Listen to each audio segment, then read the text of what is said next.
How are you differently pulling comps in this new and changed market?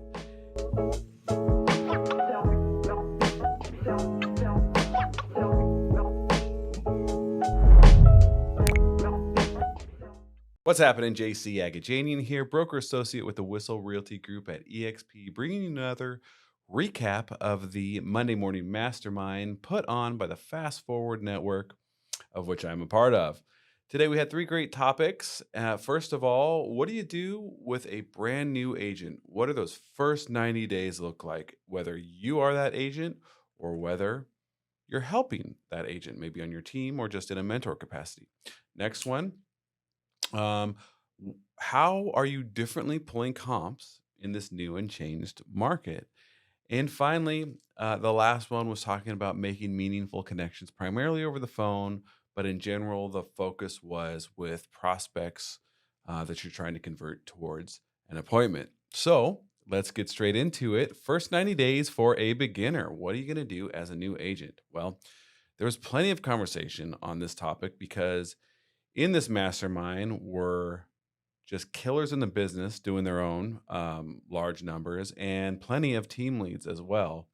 And of course, we always have a variety of individual agents just part of EXP. So they might be new to the business or have been in it for a while and doing well. But this is not exclusively a high producers mastermind. There's a wide variety of agents in this group. But we do have the fortunate, the benefit of having some top producers who lead large teams. One of them over 300 agents.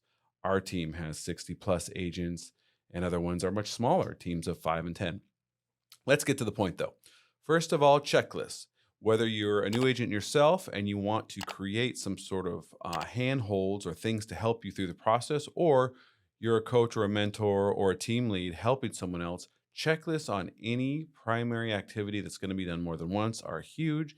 It helps to relieve yourself of trying to remember all the right things to do all the time. And as a team leader or mentor, it helps you to make sure that the person you're training will have the right roadmap to do whatever it is. For example, all the various things that need to be done before, during, and after an open house. That's a great example right there of a reason you should have a checklist.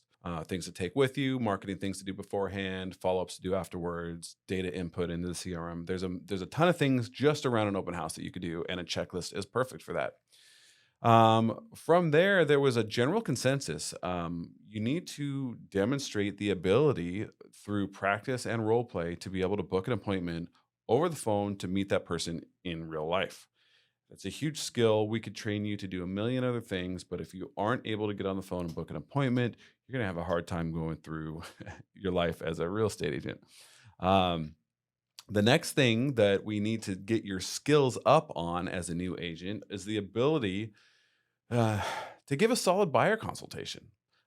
This should be something, if you're part of a team, that is almost a rite of passage. You should practice it. You know, if someone really applies themselves, it shouldn't take too long to get this figured out, but it's going to take a lot of repetitions, a lot of practice, a lot of role play on their own, a lot of study, watching other people do it. And then, like I said, practice within the office on other agents so that you can do it in front of your team lead or just on video for yourself, feeling confident enough that if that was a live client in front of you and not your buddy from the office, that they would be comfortable moving forward, signing a buyer broker agreement, and having you help them through the process.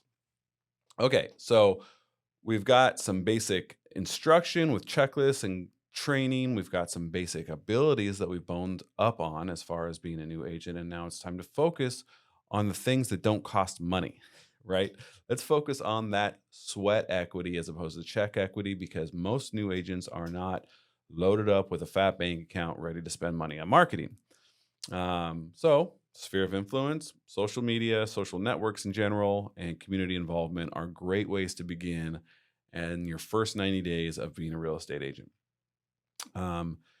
It's important to know the environment that we're working in as well, right? So learning to match the right message to the current market that we are in is huge. There are very different things that we were telling clients and prospects 6 months ago and we're not saying them now, right? So you got to know how to match that message to the market that we're in. Um, and when you are going back to the training and learning how to get good on the phone, listen to real live prospecting calls, maybe by people in your office, or you can find them online. They are almost everywhere. Lots of people will actually just set up for an hour when they're making their calls in the office and record everything and put it out there. There's tons of content available to help you get good at talking to people on the phone about real estate. Um, Other great ways to find business without spending a boatload of cash are the tried and true for sale by owners, the expireds, doing open houses and doing meaningful, good open houses, not throwing a few signs up and just sitting in the house. All of those are great ways to, like I said before, use that sweat equity instead of check equity. And really, what we're looking for as the first 90 days for a new agent is how to get them up and running. We need to get a transaction as soon as possible, right? So we need to get them capable and really understand the most important pieces of this puzzle, and then we can add other skills as we go along. But let's get the foundational fundamentals in place, and then let's help them work through things that are going to bring in business without breaking the bank. And I think sphere of influence, social media, community outreach, for sale by owners, expireds, and open houses are great places to start. There's plenty of people that only pick one or two of those and build whole businesses around them. So there's, if you really want it, there's business to be found right there. And it can be now business, people that will transact in the next 30, 60, 90 days as well. Okay. So first 90 days as a beginner, we got that one taken care of. Pulling comps in this new market. This is a bit of a tricky one. I'm sure if you are active in the business, you've realized that there's things that are just different now than they were before. It used to be extremely easy to price properties because usually you were getting it too low and the property was going to go overpriced. That is not the case anymore. So we've got to be very careful because if we get it wrong, we could be signing ourselves up for a world of hurt for the next 30, 60, 90 days as we work through an overpriced listing with our seller. So, what are we going to do? First of all, we're going to prioritize our actives and our pendings. We're not going to focus so much on our solds. Okay, let's focus on the past 30 days. Let's look at the pendings. Let's look at what our competition is and focus on that and explain why that's so important to our seller. We need to really articulate that each property on the market is that's similar. Of course, we're not going to pull, 5 bedrooms if we're a 2 bedroom, one condo or something, but we got to pull something that's a similar comp. We're not going to abandon all tenements of pulling comps, but we got to demonstrate like, hey, these are the ones that are on the market now. This one just came on yesterday. This one's been on for 30 days. This one's been on for 45, whatever the case may be. Compare all the properties that are close in the same neighborhood and explain, listen, when we come to market, these are the ones we're going to be competing with. So we have to be priced appropriately and be really honest with ourselves about how this property stacks up to those others and know that we need to be more attractive in order to get these homes to sell because every single property on the market is not just going to fly off the market just like that, like it was before. So yeah, it's a competition and we have to use that attitude and we need to be doing something special to make sure that we are the ones that get chosen next in the next 1, 2, 3 homes that sell instead of joining a group of other properties that are similar and they're all equally or in some cases even overpriced a little bit. So other things as opposed to just focusing on actives and pendings, we want to go ahead and dig in and get more data than the MLS will just give us. And what does that mean? Let's go ahead and talk to some of the active agents that have properties like ours on the market. What kind of traffic are you going to get? How many showings are you having? What kind of buyers conversations are you having with them? And press in. Don't let someone just tell you, "Oh, we don't share that type of information." Like use your sales skills. You know, explain to them what you're trying to do. You're not going to share this with the market. You're not even going to share this with your clients. You're using this for your information, and you can have maybe general pieces of information that you share with your clients, but you need to tell them exactly what property did what. Hopefully, that will be enough to get that agent to open up for you. Most of the time, especially now in this new changing market, agents are willing to share because things aren't quite so easy as they were. It's not just taking orders like it was, right? So you want to really recruit them to work together and treat it like we're the neighborhood team of agents. Sure, we don't work together on the same team, but we're all working to help these clients and get these homes sold. And nobody really wants to see somebody else sitting on the market forever. It's not good for them, but it's not good for us either.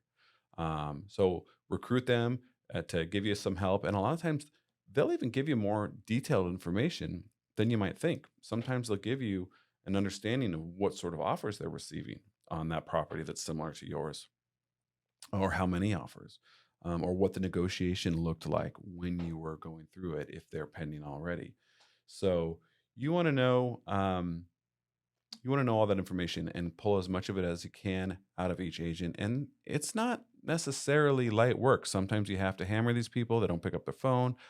I just went through this process not for a new property coming on the market, but as an effort to update my sellers after the first week on the market. I always do that. We give them a ton of information about not only our marketing efforts and activity at the open houses, but what's happening in the market in general. And part of that is reaching out to other agents. I only got out of 5 agents I was trying to reach just last week. I only got a hold of 2 of them, and I called them all multiple times. It's difficult sometimes, but we got to stay on it. This is time consuming stuff. But the more information we can provide to our sellers, whether it's before a meeting and you haven't even signed yet, or in a situation like I'm talking about where it's a new listing and we're just getting them updated on how our opens have gone in our first week of efforts versus some of the others, the more information we can provide, the better. So they're going to feel like you're really going out of the way to give them every single data point they can have in order to make sure that as a team, you're making wise decisions to get the home sold. Um, when you're soliciting feedback from agents, a huge question is what price, or not from showing agents on your listing, but if let's say another agent is active, they haven't gone pending yet, and you're trying to get information about that. What price do you wish you were listed at right now that would just would make the home sell or even get you multiple offers and get it sold? That's a great question because most agents are going to tell you that because they know where they need to be, and they know whether they've had average type of activity where they think they'll eventually get to that sale, or if they're just dead slow, they know where that number needs to be after spending some time on the market. So that's a great question to ask. What price do you wish you were actually listed at right now to get the home sold quick or even give you multiple offers? If you have access to InfoSparks, our multiple listing service here in San Diego gives that to us as part of our membership. It's a great resource. There's another one called Fast Stats. Those are great resources as well. Again, we're not going too far back in time with these comps that we're looking at and just the general market data if you're looking at InfoSparks or Fast Stats. Use 30 days worth of data and really just dig into what's happening now, and we want to go looking forward, right? So you want to also share with your clients when you're looking at comparables the price reductions and the back on markets, and explain what that looks like. Gosh, do you know how many homes have gone pending and then fallen out of escrow and then come back on the market? Now they came back at this price. If you have even one, if not several of those examples in your data set that you're presenting, be sure to bring that up because it's a cautionary tale also, especially if you're setting price up front. And it's also something that you can bring up and say, hey, this is what we were going to try and avoid. You can demonstrate one of the reasons you lean on your lender to do a cross qualification is because you don't want to have that experience. And you can also say, listen, we almost always see price reductions after properties come back on the market. So that's something we want to make sure that we don't go into. So that's just a side note and something that people don't often bring up when talking about comps and pricing up front. Another good piece of info to discuss when pulling comps and establishing value now in this new changed market is to just either remind or share for the first time the cost of money right now. One of the agents spoke up and said that he had, I think, a $900,000 listing, and he did a little bit of research and found out that with a VA loan, that was going to be about $7,000 a month. to that buyer. So, you got to think about that. Who can pay 7 grand a month? Um, Usually it's not first time home buyers. Usually it's going to be somebody with a little bit more experience. And a lot of those experienced buyers are shopping right now because they're looking for a deal. So we just need to be prepared and know what we're in for and how to adjust when that comes through. Um, so we also need to be one of the top three most attractive properties out of all the comps we're finding. In order for our home to sell next, we need to look at it. We need to see how it compares with the photos that we've produced, if we're there yet. If not, just the way the home presents itself before any fix ups or staging, and compare that to some of the properties that we're looking at, and then compare the pricing that we're talking about with those properties as well. And if we're not one of the least expensive of this comp set, or at least the second or third least expensive, it's going to be a while. We need to be in that top three, and in this case, maybe it's really the bottom three because the top is going to be the most expensive. So we need to be in that bottom three range because that it's going to be a matter of time of the most attractively priced properties, unless there's something funky about the house. But in general, it's the most attractively priced properties, assuming they're all pretty comparable. They're going to sell first, and then little by little, the next one and next one until the inventory becomes absorbed, right? A hot tip is to pre-negotiate your price reductions. So whether you really disagree with your sellers on the perspective that they're coming from regarding price, or whether you're totally on the same page, it's important to say, hey, listen, this is where we're going to go. If we don't have a minimum of, say, 3 to 5 showings throughout the week by agents privately with their clients, and if we don't have, and that goes on for a couple weeks, and if we've had 10 showings that go on without an offer, within the first couple weeks, we're going to need to make an adjustment. And usually that's going to be in the tune of around, keep this to yourself. You can say, I think we should move to this price at that point, but it's probably going to be 4 or 5% that needs to be adjusted if you're not getting any offers after 10 showings that come through the property. So the best thing to do is to pre-negotiate that up front and get it in writing, because there's plenty of times when clients will either put you off and say, let's give it another week or two, or say, okay, we can reduce, but let's not reduce to where you want it to go. So really having that as part of the upfront conversation is fantastic, because there's no questions. It's basically, just another weekly update. You should be updating your clients regularly anyways, telling them about the interest, the activity, et cetera, any other pertinent market data that you have.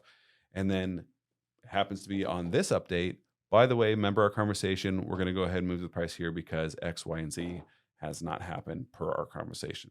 And you're done. That's it. Price reduced. You move forward. That's the best way to handle it. And some people are talking about how great that's been for them in their business. All right, moving on to the next topic, which is making meaningful conversations and connections, primarily with prospects. So one of the first examples that came up with was the person on the phone who answers and either says, I'm busy, I'm in a meeting. And it's like, well, I don't believe you because you just answered the phone. And when I'm in a meeting, I don't answer the phone. Or they're saying, I'm just looking, I'm just browsing, I'm not really interested. You kind of have to call BS on that as well. And of course, you use the old analogy in the department store, right? You go to the store, you're looking for some shoes for yourself.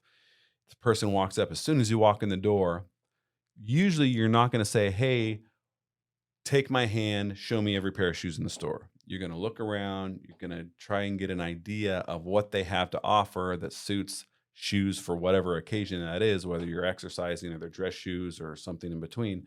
And then you see if any of these shoes really spark your interest. And if so, then you might call for some help. People are the same way. People are on your website not because they're just bored, because there's some intent to do something. Now, that might not be now, and you might not have exactly the type of shoe they're looking for, but they're there for a reason. So we have to move past the I'm not interested or I'm just browsing and ask more meaningful questions to dig deeper. A great surface level one is, okay, you're just browsing, timing's not quite for you. if we found your perfect home today, what would that look like? And then maybe you could do a follow-up, would if it was the perfect home, and we found it today, would you be able to make a move on it, or is there something holding you back? You never know. You could dig up something like a lease, which is not that big a deal. Usually, breaking a lease is pretty inexpensive in the scope of buying a home, or it could be something substantial. Like, I just filed bankruptcy last year. I got several years before I can do anything. So, smart, intelligent questions, digging into exactly what they're looking for and how they're going about it is going to help you to not just come off as some pushy salesperson, but also to make a deeper connection with that person. Do the digging. How much do they want? What price are they thinking? How do they know what price they're thinking? Um, and then if they are, in this market, a lot of people might be just kind of snooping for deals or something. And a way to maybe get a bit of a hook is to say, hey, a lot of times we actually come across fantastic deals. We come across incredible deals. We come across smoking deals, whatever you want to say. Make it interesting and alluring and say, if I came across something like that suits your needs, would you want me to contact you if I found something like that? You're going to learn a lot about that person just with a question like that. Hey, we come across a lot of incredible deals through our office. We've got a bunch of agents that we work with. Would you like me to contact you if we come across something like that? If they're really just kicking tires and not interested, they won't be attracted to an incredible deal. Almost everybody else will be. So do the digging, find out what they want, and be like, okay, so I mean, how much under market do you think would be interesting enough for you to pull the trigger? Like, 5%, 10%, 20% discount on a property? Because I do come across deals sometimes. They're in a variety of conditions, but sometimes, you get a really good deal. And that'll just open up a whole new conversation to move past the blow off kind of responses that you get regularly. Um, and another great tip from one of our mastermind agents was um, to do a little bit of a pattern interrupt. So maybe if in the conversation, say, "Hey, this was actually an example from John Glutch. He actually does um, mission trips or home building trips of some sort down to Mexico. Hey, every quarter we go down and we help build some homes for the underprivileged because we are in San Diego County, and in literally 1 hour you can get to what is a really shocking third world environment. So they go down there and do that. I think it's great. W- would you be interested in joining us for a trip like that? We do this all the time. Be happy to give you an invite. Just a random off topic pattern interrupt. Or maybe you're throwing a party or something. Hey, I do cocktail parties once in a while, and I'd love to just, no pressure. We're not going to be talking real estate or anything, but just get to know you a little bit better and see where you're at and maybe hang out. Would that be interesting to you? Pattern interrupts are a great idea as well. Use video to connect. Um, and you know, really seek and strive to give people what they're looking for.